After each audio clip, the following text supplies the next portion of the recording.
Well, Sheldon, game 82, you know that the postseason is ahead, and I'm sure that that sort of means maybe some changes for your lineup here in this final game, as we talked about yesterday. Anything you can share about what it might look like? It's a long list.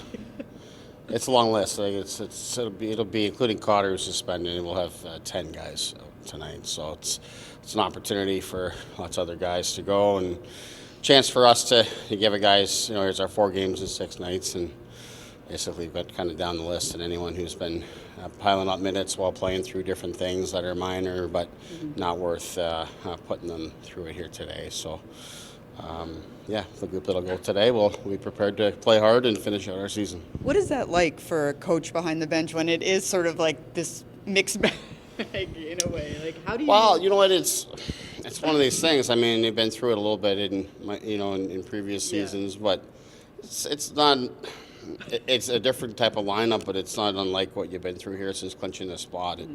It's in essence feels sort of like preseason, and that you're just sort of trying to get through it and what have you. You're giving opportunities to guys, and you're just kind of rolling the group. And so to that end, it's kind of exciting. You put a group of guys in that are going to compete, and they have something to play for in terms of positioning. And some guys that have not played a lot in the league that will get a chance to play, and they're going to give you everything that they have. So, at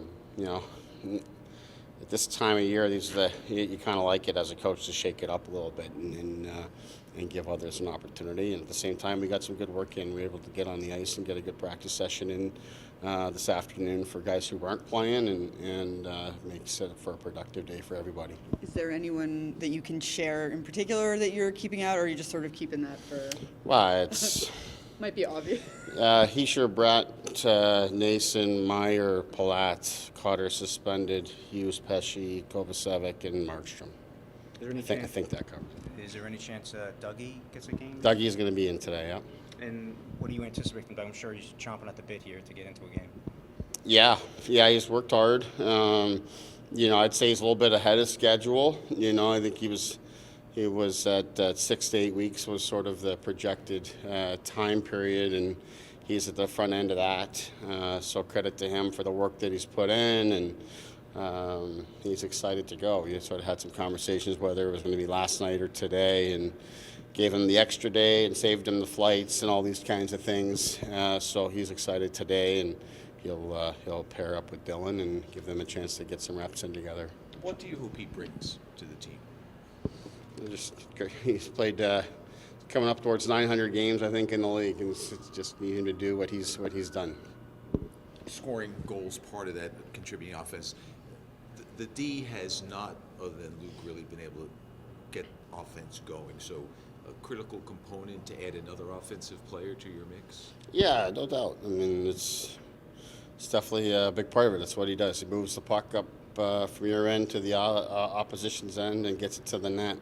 Has the ability to score from anywhere. So, yeah, it brings a different element for sure, and it's important. Who's starting tonight? Nico Dawes will start tonight. Is there any further update on Palat after last night? Yeah, he's still sore here today.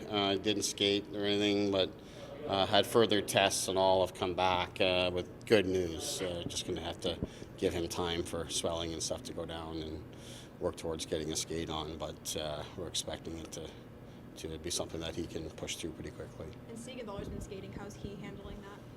I think it's gone pretty well. The last couple of days, he's finally got some equipment on now and starting to move a little bit more. So all that very positive, but won't be available for our series. Sheldon, after all of those years in the Toronto organization, now your first regular season just about complete here in Jersey, a year later, what's something you learned about yourself as a coach and a person that maybe you didn't know 1 year ago? I don't know if there's any one particular thing that stands out. I just think with every experience that you go through, it just makes you better as a coach. You check more boxes in terms of things that you've been through, decisions that you've made that maybe if you could do it over again, you'd handle it a little bit differently, or maybe you believe in your process and you're eager to get another chance to approach it in a similar way. I've said to many people I've found in my time here in New Jersey is there's way more similarities to what we go through on a day-to-day than there is differences in if you compare it to Toronto. in saying that, it's just because it's the NHL. The rhythm of the league is the same. The competition's the same.